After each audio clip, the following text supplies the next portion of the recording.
Iran उपरे America सेनार भयंकर आक्रमण 7 घंटा धरी इरान उपरे बोमा वर्षा अमेरिकार युद्ध विमान ड्रोन और नौसेना जहाज गुड़िक द्वारा यह आक्रमण में मिसाइल और उपकूल प्रतिरक्षा प्रणाली को टार्गेट करा जायथिला।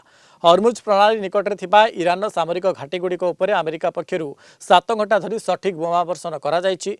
यह आक्रमण सहित अमेरिका सेना इरान बंदर गुड़िक यातायात करुवा जहाज गुड़िक विरोध में पुणी थे नौसेना अवरोध आरंभ करिछि। तेबे जर्डान में थिबा अमेरिका सामरिक घाटी उपरे ड्रोन आक्रमण करने सह बाहरीन और कुवेत रे थिबा अमेरिका प्रतिष्ठान गुड़िक मिसाइल और ड्रोन माध्यम टार्गेट करा ईरान सेना दाबी करिछि। जदि ईरान आलोचना को फेरी न आसे तेबे आगामी सप्ताह में ईरान विद्युत प्रकल्प और ब्रिज गुड़िक टार्गेट करा बोली अमेरिका राष्ट्रपति डोनाल्ड ट्रम्प चेतावनी देइछन्ति। अमेरिका और ईरान मध्य भयंकर युद्ध जारी रही केही कहारी को छाड़ा को नाराज परस्पर उपर आक्रमण करुछन्ति मिसाइल एवं बोमा वर्ष मध्य करुछन्ति। अमेरिका लगातार 4 दिन हैला ईरान अनेक सामरिक घाटी को टार्गेट करुछि। ईरान मध्य हार पालटा जवाब देवा आरंभ कलानी। डॉक्टर प्रशांत कुमार साहू वैदेशिक व्यापार विशेषज्ञ आम सहित फोलाने जोड़ी सर आपको स्वागत करवा आलोचना को जो भाई ईरान उपरे अमेरिका सेनार घन घन ये मिसाइल माड़ होइछि बोमा मार्च होइछि जहाँफल 7 घंटा धरी ये ऑपरेशन करा जायथिला अमेरिका तरफ ये खबर को किबल देखुछन सर। देखो अमेरिका जो सीज फायर पीरियड मझे थिला नेगोशिएशन चली थिला से पीरियड भितर अमेरिका तार बिल्डअप मिलिटरी बिल्डअप जारी रखिथिला तार जो अस्त्र शस्त्र सरी आसथिला ताको रिप्लेनिश करिथिला ताको सब्स्टिट्यूट करिकरी नुआ अस्त्र शस्त्र गच्छित करथिला। सेम एक्टिविटीज ईरान मध्य करिछि। तेणु वर्तमान जो युद्ध चली एथिरे आपण देखिबे जे अमेरिकार उद्देश्य होछि जे पेट्रोल रो प्राइस बा क्रूड ऑयल रो प्राइस को 100 ऊपर रखा कहीं युद्ध हेले ही क्रूड ऑयल प्राइस पड़ो।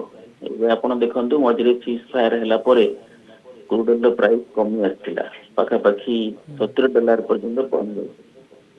तेणु अमेरिका जेहेतु गोटे ऑयल एक्सपोर्टिंग कंट्री अमेरिका को लाभ होना इवन अन्य कंट्रीज माने जमती रसा है आजिकल जो सब नॉन मुस्लिम कंट्रीज अच्छा जो माने क्रूड ऑयल एक्सपोर्ट करुँच कनाडा करुच्ची आपणकर वेनेजुएला करुच्ची आपणकर रसा ये सब जो माने करुचंती ऑयल एक्सपोर्ट से माने भी चाहूना युद्ध बंद हो बोली कहीं ऑयल बिजनेस रे समस्त प्रॉफिट हो बट ताको छाड़ी देले आपण देखिबे जे जो अटैक कथा कहउचंती तार रिटेलिएशन मध्ये ईरान करू जो अमेरिकन बेसेस अछि ता ऊपर जोर्डान रे हो आपणकर कुवैत रे हो आपणकर कतर रे हो आपणकर यूएई रे हो ये सब अटैक करी चलती ईरान मध्य जेते अमेरिकार बेस अछि खास कर नावल बेस फ्लीट भी अछि ता ऊपर अटैक करी चली।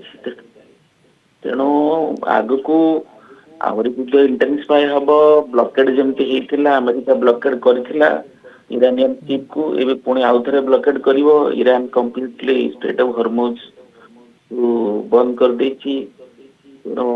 आगु आहरी युद्ध हम जेहेतु समस्ते एटा एगोर लड़ाई लड़ुचंती स्वाभिमान लड़ाई लड़ुचंती तेणु कई पछघुंचा देवा को राजी नाहंती। अमेरिकार ऑयल एसेट दरकार ईरान ऑयल को कैप्चर करने को चाहूँगी कि मत लगुच जदि युद्ध आउ टे अधिक इंटेंसिफाई हुए ईरान रे जो मानकर जो स्ट्रेटेजिक इंटरेस्ट अच्छी से धीरे धीरे अधिक रु अधिक इनवॉल्व हवा आरंभ करेंगे उदाहरण स्वरूप चाइना इत्यादि इत्यादि देखा जाओ आगु कौन हो।